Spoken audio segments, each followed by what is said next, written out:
All right, here's the story. I started doing stand-up comedy when I was 14. I'll never forget the first time I was on stage. The guy that introduced me was a guy named J.T. Newton. I'm 47. I can close my eyes and remember the introduction like it was yesterday. It went like this. Ladies and gentlemen, this next young man coming to the stage is starting his comedy career tonight. Who knows? We may be witnessing the birth of a star. Please welcome David Chappelle.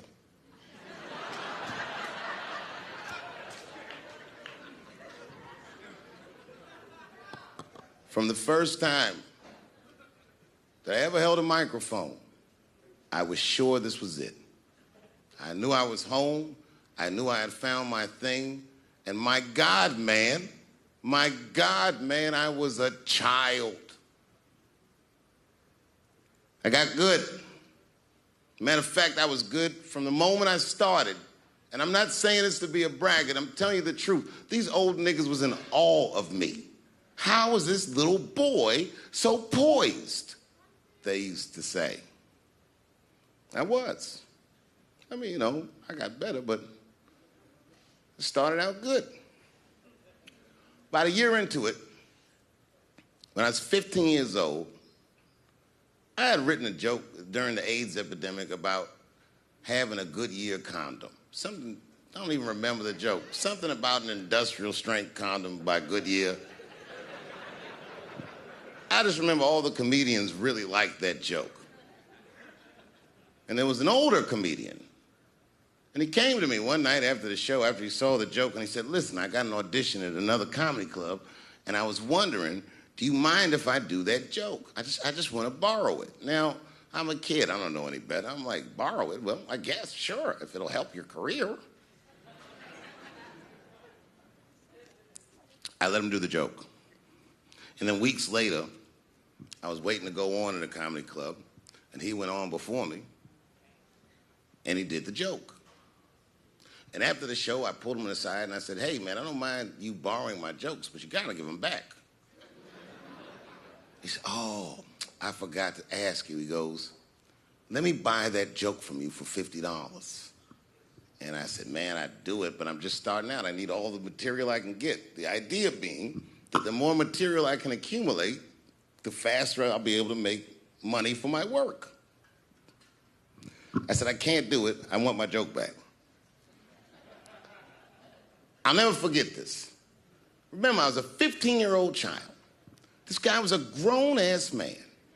He stood up over me so I could see how big he was. And he said to me, really? I can just take it. And he did. I got scared because I was a child. But I never forgot that. I never forgot that. I was 15 years old. I'm 47 now. I think about this guy all the time. When I look at my own kids and I see how young and innocent they are, I can't believe someone did that to me. And I don't think about it every day because that was the worst thing that happened to me. I think about it every day because that was the first time that someone ever did that to me. But in my career, it has happened many, many times since, where someone would intimidate me or scare me and take something that I believe was mine. I'll tell you another story. Now I'm 18 years old. I'm living in New York City, and I just finished my first road tour, which was a very difficult tour. I'll spare you the details. Now I'm back in New York, but my rent is paid, thank God. And I have $60 to my name, and a woman that I had met in Pittsburgh, a bad Dominican bitch,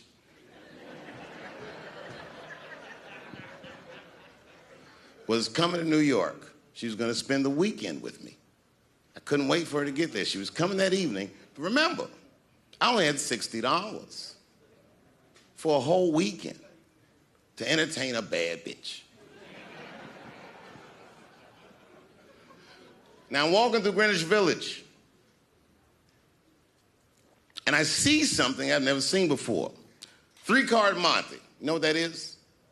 Yeah, the guy had the whole thing. The table was set up, and he had the 3 cards, and the crowd was hooting and hollering, and he was like, find the red card, find the red card, and people were playing. Sometimes they win, sometimes they lose, but it was really exciting, and I'm standing there watching it, and I noticed while I'm watching them play this game that the red card, the one you're trying to find, had just a little bend on the corner. And I'm watching it, and I'm like, yo, this guy doesn't seem to know that red card is bent. I'm gonna beat this motherfucker.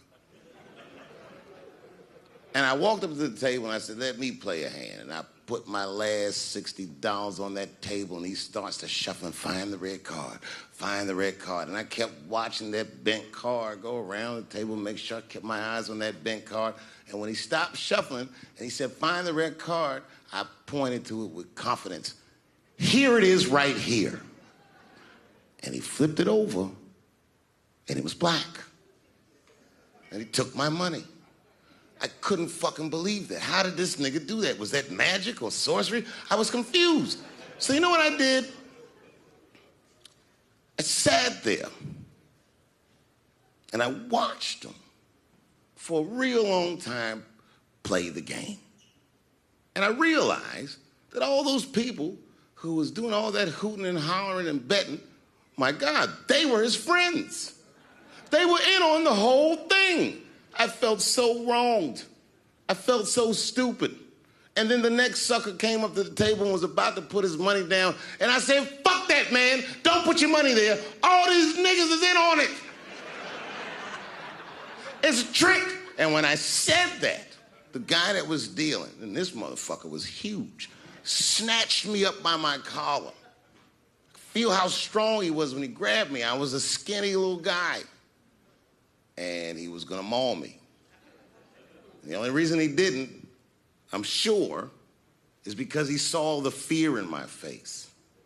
And that fear, he looked at me. I saw his eyes go from hard to soft. He softened. Then he looked at me like the way a father would look at a child. And he said to me, young man, don't ever come between a man and his meal. I never forgot that either. Most niggas would have to run the streets for years to learn a lesson that profound. It took me 2 seconds. Never get between somebody and their paper.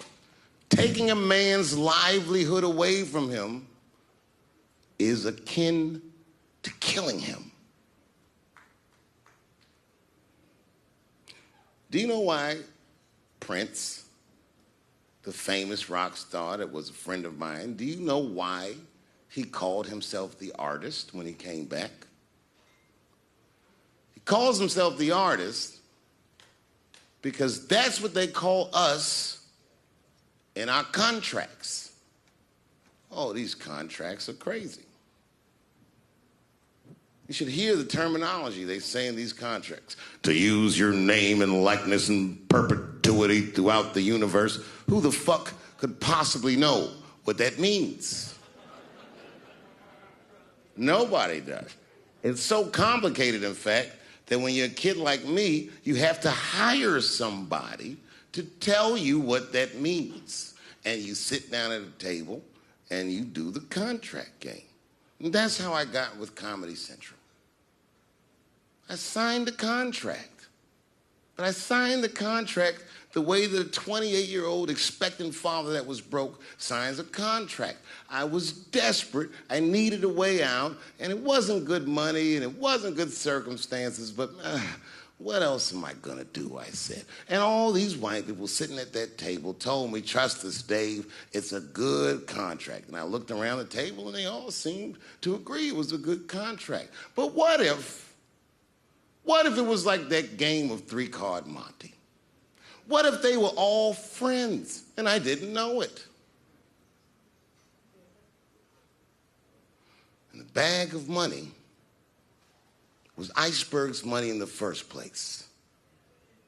What was I talking about? What was I trying to tell you? Last week, 2 weeks ago, whenever it was, I called Lauren Michaels And I tell them, okay, I'll do it. I'll do Saturday Night Live on election night. And the day I made that phone call, the day I committed to it, it gets announced that Netflix is streaming Chappelle's show. Not just Netflix. HBO Max is streaming it too. Let me tell you another story about HBO. No, hear me out. Did you know, before Chappelle's show was at Comedy Central, I pitched that show to HBO. I told them what I wanted to do. Now, these are executives. All they have to do is say, yeah, we'll take it, or no, thank you, we won't. But they didn't say either of those things. They went too far. They said, literally, what do we need you for? That's what they told me, as they kicked me out of the office. What do we need you for? And here we are, all these years later, and they're streaming the very show that I was pitching to them. So I'm asking them, what do you need me for?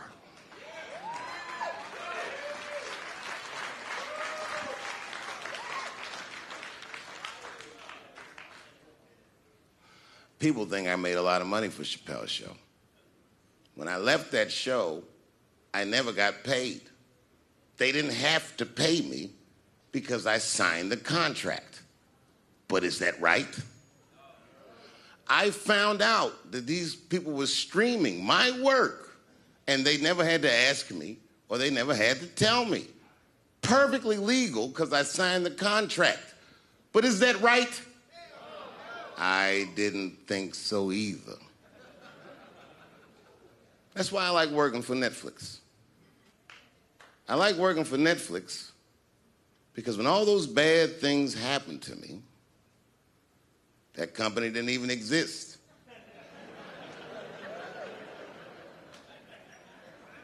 And when I found out they were streaming Chappelle's show, I was furious. How could they not know? So you know what I did? I called them and I told them that this makes me feel bad. And do you want to know what they did? They agreed that they would take it off their platform just so I could feel better.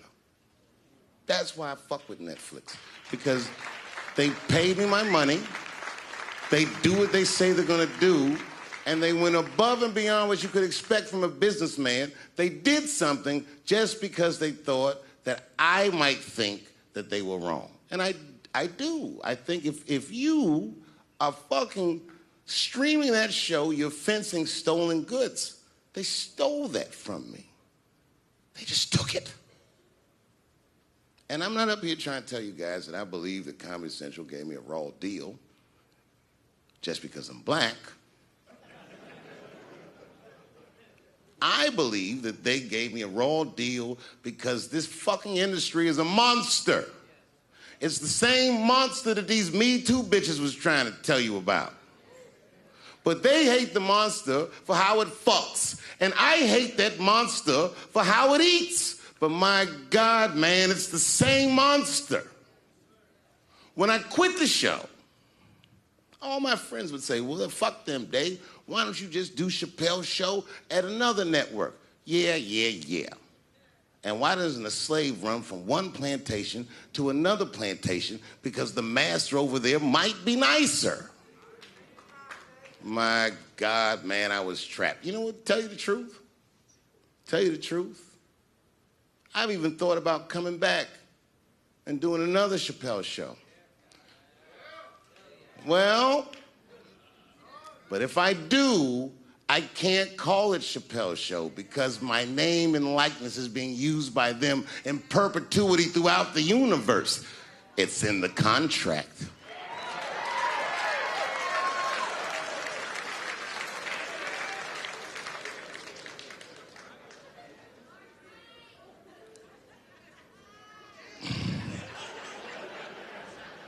You're not supposed to do this in my business. I'm up here doing something that nobody else in this business has the balls to do. I'm telling you something that you need to know. I'm trying to explain to you what you're seeing. You don't understand what you're seeing. I am publicly flogging a network. And I know that this network niggas, they watching me and they saying, why are you doing this so publicly? Doesn't feel good to be flogged publicly. Oh, believe me, I know. I know exactly how that feels. When I quit my show, they said I was crazy. What was crazy about it? I just didn't want to do it anymore. They said I smoked crack.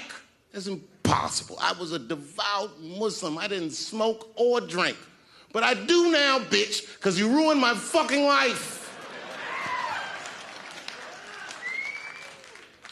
Now it's their turn. This is their first nigga lesson, and I'm honored to give it to them. They're gonna pay me for this show. I called my agent. I said, is there anything I can do about this show? And he said, no. Well, fuck you too then.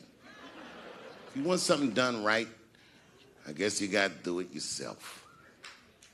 So I'm not going to the agents. I'm coming to my real boss. I'm coming to you. I'm begging you.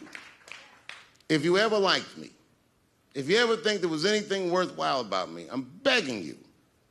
Please don't watch that show. I'm not asking you to boycott any network. Boycott me. Boycott Chappelle's show. Do not watch it unless they pay me.